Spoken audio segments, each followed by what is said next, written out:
Kalau badan, nah saya kasih simulasinya juga sama biar kalian bisa melihat berdasarkan PP 23 tahun 2018 ya. Jadi bisa secara OP, bisa secara PT ya, atau badan ya. Kemudian di sini SPT ya.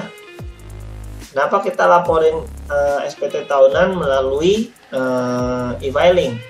Ya prinsipnya kita harus punya EVIN dulu ya, supaya kita bisa login DJP online. Nah jangan lupa dokumen yang disiapin ya harus ada 6 ini: laporan keuangan, daftar susunan pemegang saham, daftar susunan pengurus, kemudian daftar aset sampai akhir tahun, kemudian catatan omset per bulan, dan bukti penyetoran PPh final.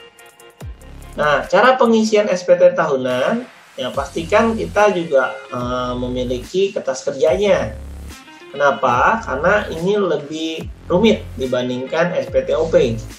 Nah, ingat kalau kalian sudah belajar cara SPT badan.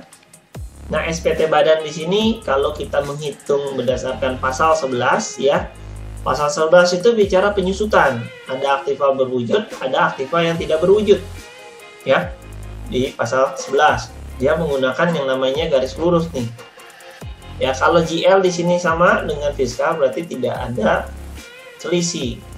Maka tidak muncul yang namanya korvis. Ya.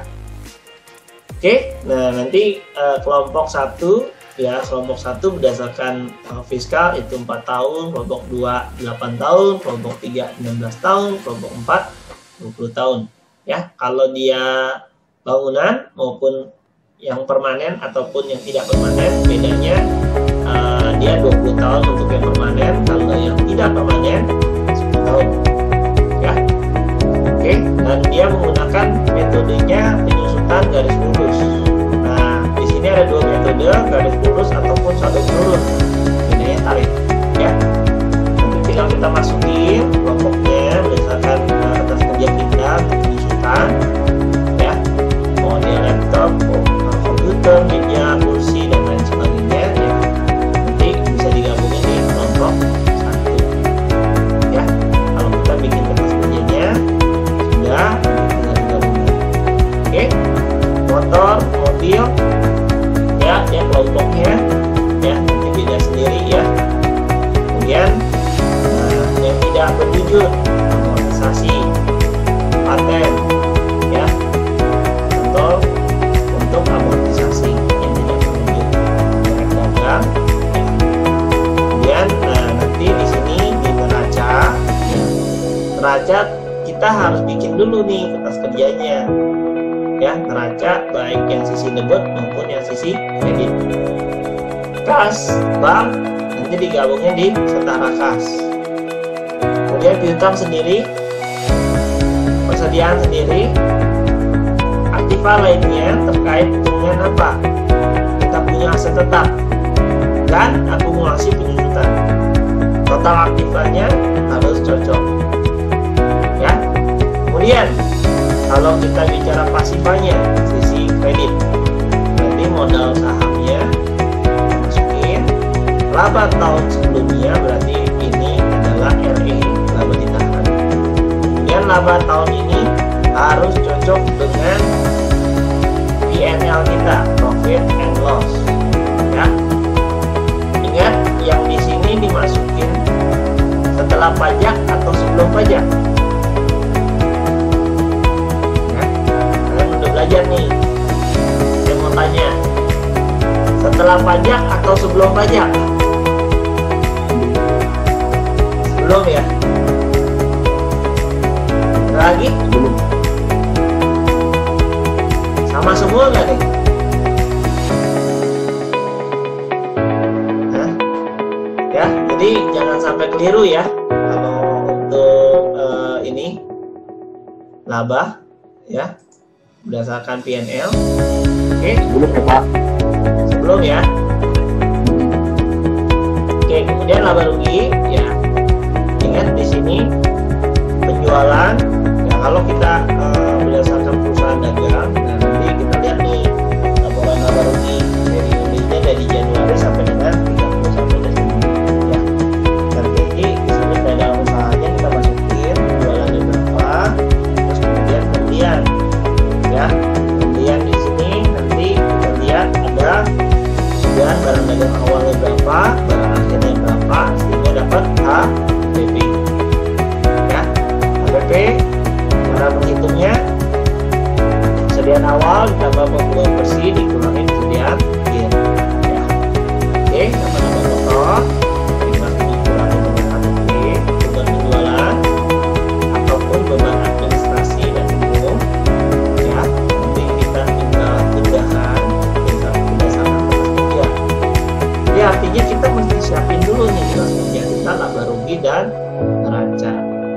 Oke, kemudian pendapatan, kalau ada pendapatan lainnya, ya, pendapatan berdasarkan bunga tabungan, ya, jadi kita masukin netnya berapa? Oke, dapat neto di sini, nah 107.600. Nah, nanti beban manfaat pajak penghasilan kalau kita hitung, nanti kelihatan laba bersihnya berapa. Ya, kalau di sini cocok ya.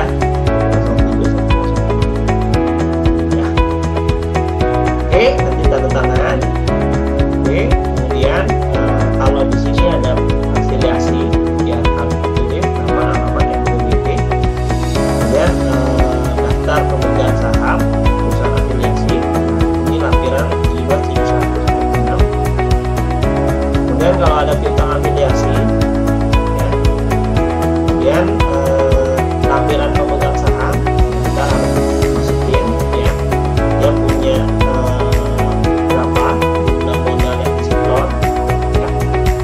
komposisinya nanti ada direktur maupun komisaris, ya. Oke, modalnya harus cocok ya. Kemudian susunan pengurusnya, direktur dan komisaris. Oke, nah di sini nama PT-nya udah, ya. Jadi seperti itu. Nah, nanti kita harus masukin nih. Kalau penghasilannya dia bersifat final, maka dia harus masuk ke penghasilan usaha bruto tertentu di kolom 1771-4. Ya, jadi posisinya ketika kita masukin ini UMKM, ya, UMKM di bawah 4,8 M. Ingat ya, di bawah 4,8 M peredaran usahanya, sudah ada pembukuan seperti ini. Nah, nanti omsetnya yang dimasukin ke 1771-4, ya, lampiran yang keempat, ya, tarifnya 0,5% dari sini, maka muncul, ya, 4325. Nah, kalau ada bunga deposito juga masukin ataupun tabungan, nanti ditotalin berapa. Oke, kemudian yang non objeknya ini 4E3. Ya, nanti jika ada nanti dimasukin. Kemudian kredit pajak, ya, kredit pajak dalam negeri kalau ada seperti apa, 22, 23, ya. Kemudian terkait dengan biaya-biaya, nah kalau dia PP 23 ini kosong. Karena apa? Penghasilannya semua final, ya, karena di sini PPh final, tidak ada rincian di sini, ya. Kemudian ini juga kosong karena WP-nya PP 23, ya. Ini juga kosong. Kalau kalian udah latihan soal terkait dengan yang non final, nah di sini yang paling penting adalah bagaimana mengerti koreksi fiskal, baik koreksi fiskal positif maupun koreksi fiskal negatif, ya. Kemudian kalau dilakukan pembukuan, tentunya nanti akan ditanya di audit, ada nggak opini akuntan? Kalau dia tidak diaudit, pilih yang tidak diaudit, ya. Kemudian masukin penghasilan neto fiskalnya berapa. Kalau dia yang transaksinya non UMKM, ya. Setelah dapat dari mana nih? Dari koreksi fiskal, pindahkan tuh. Pindahkan angka 8 ke 1771, berarti pindahin. Ya, kalau ada kompensasi kerugian, maka ini harus dikurangkan dulu, maka dapat penghasilan kena pajak. Ada pasal 17 ayat 1, ayat 2B, ayat 31E. Ya, pasal 31E di sini ada yang fasilitas dan non fasilitas. Ada yang di bawah 4,8 M, ada yang di atas 50 M. Ya, kalian udah belajarin ini, ya. Ini menjadi catatan supaya aplikasi ini bisa dijalankan ketika kalian sudah mengerti, ya. Nah, kredit pajak dalam negeri jangan lupa, ya. 22, 23, ini 24 kalau ada kredit pajak luar negeri, ditotalin. Ingat PPh 24, nanti kalian belajar bagaimana maksimum yang diperkenankan, ya, ini berapa. Kemudian kalau sudah dikurangi, berarti kurang PPh yang masih harus kita bayar berapa. Kemudian dikurangin dengan PPh bulanan kita. Nah, kemudian kalau ada STP, nah STP itu surat tagihan pajak. Nah, ini adalah cicilan yang kita bayar seperti prepaid, ya, prepaid tax, ya, 25 yang kita bayar setiap bulan. Nah, ternyata kita telat nih, misalkan 100.000 kali 12 kan 1,2, ternyata kita ditagih bayarnya 125.000. Nah, kita cuma masukin di sini 100.000, hanya pokok saja. Ya, nanti dijumlahin maka dia kurang bayar atau lebih bayar. Kalau kurang bayar pasal 29, kalau dia lebih bayar pasal 28A. Oke, jadi ketika bayar, nah angsuran PPh 25 jika ada penghasilan yang sifatnya non rutin, maka kita harus hitung kembali supaya kita bisa menghitung berapa sih angsuran PPh 25 yang harus kita bayarkan tiap bulan. Nah, nantinya dipotong dulu dengan kredit pajak yang harus kita potong. Nah, berarti nanti PPh yang harus dibayar sendiri berapa? Ini dibagi 12. 1/12-nya dari yang F. Oke. Kalau dia lapornya di April, maka per April, ya, yang akan dibayarkan di bulan Mei, ya, akan berubah nilai cicilannya. Nah, kemudian kalau udah lewat tahun, Januari, Februari, Maret, nah April kan batas pelaporan SPT badan. Nah, cicilan ini akan berubah setiap April. Clear ya? Oke. Nah, tadi kalau dia PPh final, maka dari 1771, ya. Nah, dipindahin nih dari 1771-4, ya, di PPh final. Kalau yang non objek yang di bawahnya di kolom 3. Oke. Kalau ada pernyataan transaksi di sini, kalau kalian ada transaksi terkait dengan hubungan istimewa, maka silang. Kalau tidak ada, maka tidak perlu diisi, ya. Kemudian lampirannya apa aja? Tentunya ketika kita lapor dari 1771 strip 1, 2, 3, 4, 5, 6. Nah, ada lampirannya, laporan keuangan, kutipan elemen, kemudian daftar penyusutan dan amortisasi, kemudian dua hal ini, rekapitulasi dan fotokopi bukti pembayaran PPh final. Oke, jangan lupa ditandatangani dan dicap. Oke. Nah, kalau ini untuk 1771, makanya kita harus nyiapin 4 hal di sini: rekapitulasi omset tahunan, PP 23 terkait dengan penyetorannya, kemudian laporan keuangan, laba rugi dan neraca, dan daftar penyusutan. Oke, kalau SPT tidak ditandatangani maka dianggap tidak disampaikan. Ya. Oke, kalau kita pakai ISPT munculnya kayak begini. Ya, kita ambil nih ya di pajak.go.id, ya, yang badan ya, yang full page. Nah, kemudian kita ada berapa part ya. Ketika kita sudah merge jadi satu, ya, nanti jadi ISPT badan nih, ya. Kemudian di sini ada caranya ya, cara instalasi, install dulu Excel-nya, terus kemudian install lagi MSI-nya, dan terakhir Excel-nya. Jadi ada 3 tahap, urutannya harus sesuai. Nah, rubah regionnya, ingat kalau untuk Windows Base harus dirubah ya jadi Indonesia.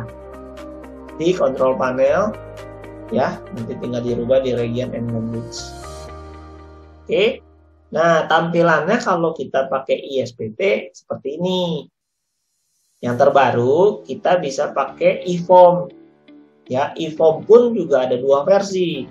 Versi yang lama sama yang baru. Bedanya apa? Kalau e-form itu dia ngisinya pakai PDF. Dan bisa lapor pakai e-form karena nanti akan terkoneksi dengan servernya DJP ya.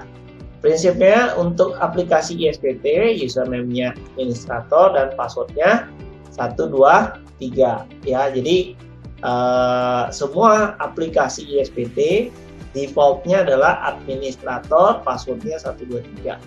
Oke, seperti itu. Nanti ketika kita masukin di sini ya, prinsipnya kita harus input one by one, mulai dari neraca, laba rugi, ya itu ada di kutipan elemen laporan keuangan. Kemudian kita masukin penyusutannya.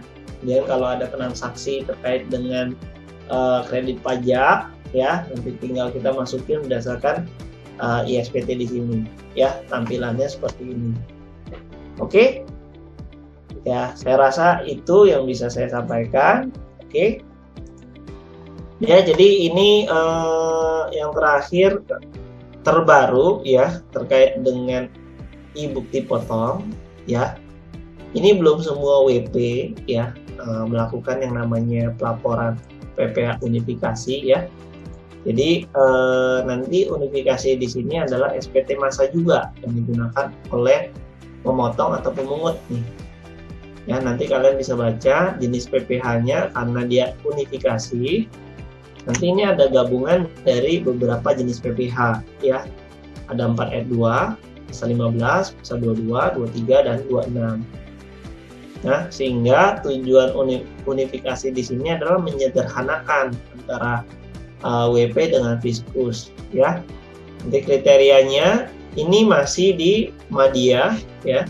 Madya Jakarta Pusat, Jakarta Selatan, Pratama. Jadi belum semuanya secara nasional serempak untuk pelaporan unifikasi. Artinya yang telah memenuhi kriteria ya. Oke, ini udah berlaku nih sejak Februari 2021.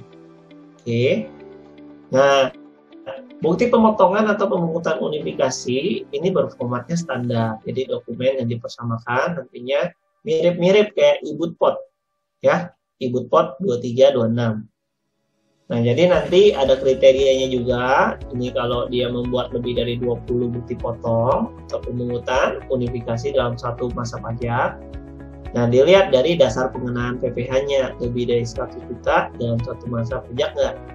Kemudian terkait dengan unifikasi objek pajak 4 ayat 2 atas bunga deposito tabungan, diskonto SBI, giro dan transaksi penjualan saham. Kemudian juga sudah menggunakan SPT masa elektronik dan dia sudah terdaftar tadi ya, yang sudah ditetapkan berdasarkan keputusan. Nah, kriterianya ya nanti sama prinsipnya, pemungutannya tidak lebih dari 100 juta. Nah, kalau sudah ditetapkan oleh DJP, maka dokumennya apa aja nih yang dipergunakan. Kalau dia transaksinya final, berarti kan ada kaitannya dengan bunga deposito, tabungan, diskonto SBI dan jasa giro. Ya. Dan juga ada SBN, surat berharga negara, kemudian transaksi penjualan saham. Ya, mau baik dia saham pendiri ataupun bukan saham pendiri. Ya. Serta dokumennya ya buku tabungan, RK, rekening kustodian, kemudian rekening efek dan dokumen lain yang setara. Nah, tentunya ketika kita memotong, yang jelas ada nama pihak yang dipotong. Kemudian ada nomor unik dan jumlah PPh yang dipotong. Ya. Ingat, pemotong atau pemungut harus memiliki e-PIN dan memiliki sertifikat elektronik. Ya. Oke, pengajuannya juga sama, nanti nyetorinnya juga sama, yang dipotong atau dipungut. Kemudian juga untuk batas waktu pelaporan ini juga sama, tanggal 20. Ya.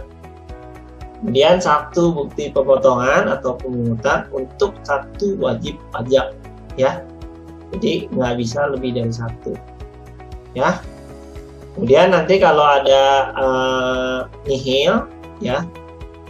Jadi harus ada SKB-nya. Kemudian kalau transaksi dengan WP yang punya surat keterangan PP nomor 23 harus terkonfirmasi dengan syarat SSP ya. Jadi tetap kita harus masukin walaupun dia punya SKB, ya kalau dia UMKM, nah harus minta nih surat keterangan yang dimiliki oleh wajib pajak tersebut, ya. Dan kalau dia pasal 26 dipotong berdasarkan ketentuan P3B. Ya, kalau yang terbaru insentif pajak, ya. Kalau dia ditanggung sama pemerintah atau DTP, maka harus dikasih nih informasi bahwa PPh yang terutang di sini masuk ke DTP sesuai dengan PMK berapa. Oke, kemudian kalau ada fasilitas PPh, ya. Nanti sebelum SPT masa PPh unifikasi disampaikan, ya sampai tanggal 20 bulan berikutnya, ya. Nanti kita juga bisa melakukan yang namanya pembetulan ataupun pembatalan ataupun penambahan, ya. Jadi kalau udah dilaporin masih bisa dilakukan pembetulan atau pembatalan ataupun penambahan, ya, sepanjang DJP belum melakukan pemeriksaan, ya.